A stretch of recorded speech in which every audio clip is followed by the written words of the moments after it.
मित्रांनो, आपल्या समवेत आहेत प्रसिद्ध बैलगाडी मालक रणजित सर निंबाळकर. आणि सर 2 दिवस झालं तुम्ही आम्हाला काय भेटत नाही आहे. बाईट पण खूप लांबते. बऱ्याच प्रेक्षकांच्या कमेंट आहेत की बाबा सर कुठं आहेत, काय त्याविषयी सांगा.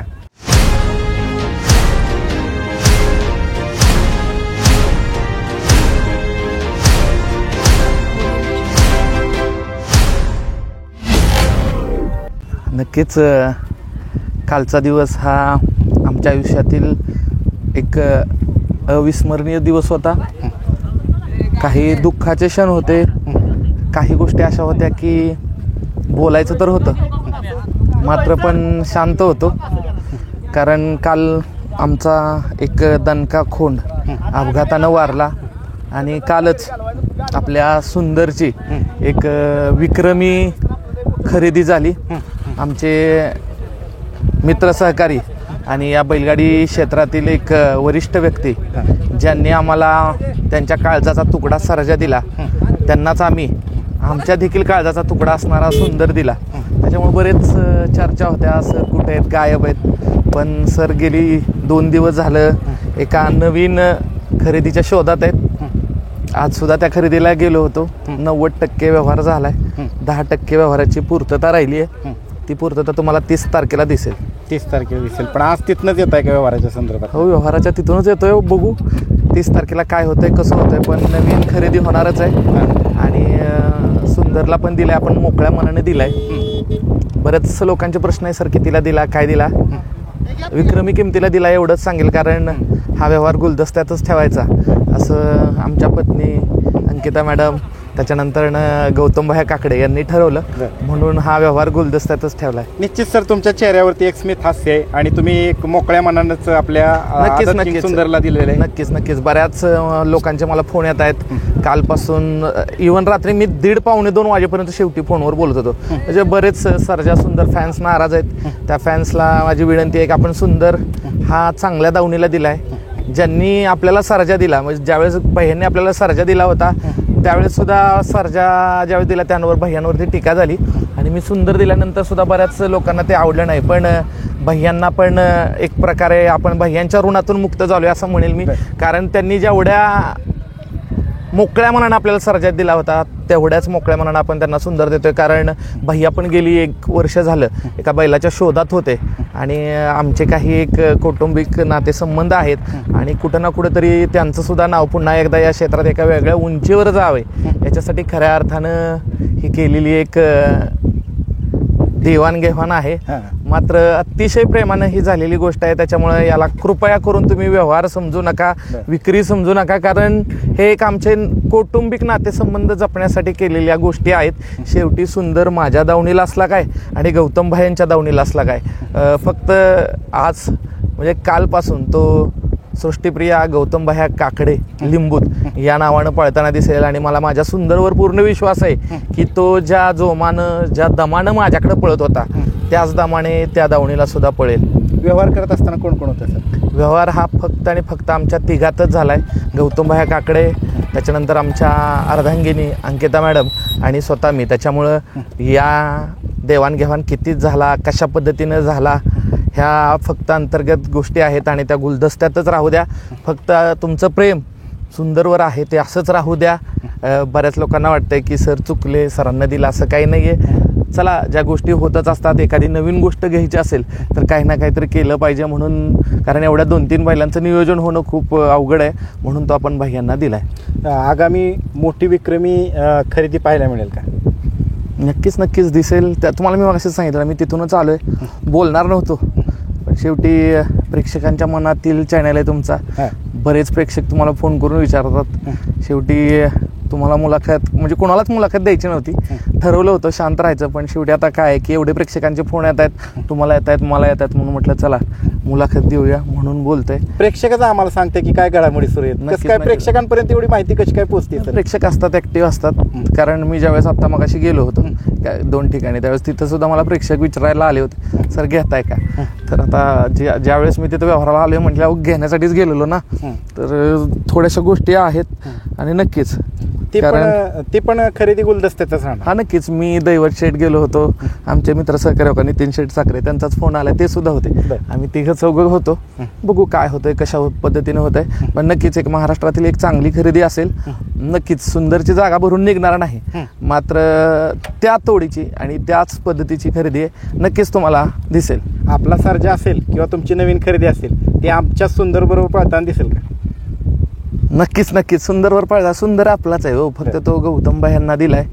अक्षरशः रात्री रोड आलो होतं, पण आता काय की काही गोष्टी करायच्या म्हटल्यानंतर कुठं ना कुठं तरी एक पाऊल पुढं एक पाऊल मागं या गोष्टी कराव्या लागतात. आणि हे बैलगाडीचं क्षेत्र आहे, कधी कधी खूप त्राससुद्धा होतो. मात्र आता काय की त्या त्रासातून जाऊन कुठंतरी काहीतरी गोष्टी केल्याच पाहिजेत, कारण एक पाऊल मागे आल्याशिवाय सुद्धा मोठी झेप घेता येत नाही. सर आता एक मागाच्यापासून आम्ही सोशल मीडियावरती एक पोस्ट पाहतोय, अमुक अमुक बैल सरांनी घेतला, त्या संदर्भात काय सांगाल? नाही, सोशल मीडियावरती खूप चर्चा आहेत. ज्यावेळेस खरेदी होईल त्यावेळेस प्रत्यक्षात बोलण्यात काय अर्थ नाही. मी म्हणतो काही गोष्टी सत्यही असतील, मात्र अजून व्यवहार झाला नाही, त्याच्यामुळे त्या फक्त आत्ता अफवाच आहेत. वास्तविक अजून व्यवहार झालेला नाही. 90% प्रोसेस झाली आहे, 10% प्रोसेस राहिली आहे. आमचे मित्र सहकारी नितीन शेठ साखरे, दैवत गोवेकर, बघू काय भूमिका घेतात. सगळ्यांना विचारून, कारण आमचे मार्गदर्शक आहेत आणि नक्कीच त्यांना विचारून ही खरेदी करतोय, बघू काय होतं. सर मुलाखत देण्यासाठी खूप मला परिश्रम घ्यावा लागले का तुमची मुलाखत? गेली 10 दिवस झालं मी कोणतीच मुलाखत कोणत्याच चॅनलला दिलेली नाही, कारण आमच्या अखिल भारतीय बैलगाडी संघटनेनं सांगितले की कॉन्ट्रोवर्शियल बोलायचं थोडंसं थांबवा. म्हणजे मी चांगले पण बोलू शकतो, मात्र काय की थोडंसं शांत होतो, कारण काही गोष्टी आहेत ज्या बोलल्यानंतर काही लोकांना त्रास होतो, त्याच्यामुळं शांत राहिलेलंच बरं असतं. त्याच्यामुळं अलीकडच्या कालखंडात तुमच्या स्वभावामध्ये फार बदल झाला आणि तो सध्याच्या स्थितीला आम्हाला व्यवस्थित वाटतोय. नक्कीच नक्कीच. बदल ही काळाची गरज आहे आणि बदल काळानुरूप आपल्याला राहावं लागतंय. बघा आत्ताच मला फोन आलाय, हा फोन जर मी तुम्हाला दाखवला तर नक्कीच कळेल की मी कोणता बैल घेतला. मीडियासमोर ह्या गोष्टी नको, ज्या काय असतील तुमच्या अंतर्गत होऊ द्या. मात्र तुमची भूमिका ऐकून घेण्यासाठी आपला हिंद केसरी सर्जाचे फॅन्स असतील, सुंदरचे फॅन्स असतील, तुमच्यावरती जीव असणारे भरपूर फॅन्स आहेत महाराष्ट्रामध्ये आणि बैलगाडी शर्यतीकडे एका चांगल्या दृष्टिकोनातून पाहणारे पण खूप लोक आहेत. त्यांना तुमच्या भावना पोहोचवणं हे आमचं काम आहे. आणि निश्चितच तुमची जी कालची विक्री असेल आणि भाह्यांची जी विक्रमी खरेदी असेल, ही अतिशय सुंदर असा व्यवहार झालेला असेल आणि आम्हाला उद्या आपला हिंद केसरी सर्जा दिसेल का मैदानात? नक्कीच हिंद केसरी सर्जा उद्या मैदानात आहे आणि तो गौतमबाई यांच्या मॅगीवरच पळणार आहे. या व्हिडिओच्या माध्यमातून माझी महाराष्ट्राच्या फॅन्स पालवणला हात जोडून विनंती आहे, सुंदर विकला असेल असं वाटत असेल तर मला या गोष्टीसाठी माफ करा. काही कारणं असतात, जी कारणं सगळ्याच गोष्टी मी तुमच्यासमोर सांगू ऑन रेकॉर्ड सांगू शकत नाही.